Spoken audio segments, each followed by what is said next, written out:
আমি জানি না অন্যান্য এলাকার খবর কি নাকি, আমি একটা ছোট লোকের এলাকায় থাকি। এখানে দুপুর থেকে আতশবাজি ফোটানো শুরু, এবং সন্ধ্যার পর আহ, কি যে বাজে একটা অবস্থা।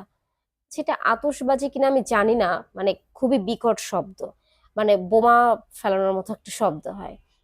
তো এটা অনবরত চলছে। যারা এগুলো করে তারাই যে কত সচেতনতা, কত কিছু বলা, আবেদন নিবেদন, নিষেধ করা, কোনো কিছু আসলে তারা থামে না।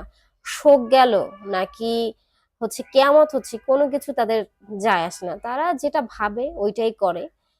বাচ্চা কাচ্চাগুলোও এরকম করে, অভিভাবকরাও কিছু বলে না, ছেড়ে দিচ্ছে আল্লাহর রাস্তায়, রাস্তায় গিয়া যা খুশি তাই করতেছে।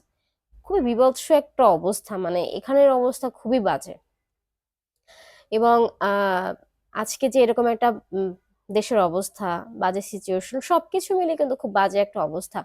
মানে এদের এদের কখনো এগুলো ছুঁয়ে যায় না, এরা মানে উচ্ছ্বাস উদ্দীপনা নিয়ে উদযাপন করতেছে, কি উদযাপন করতেছে তাও মনে হয় নিজেরা বোঝে না।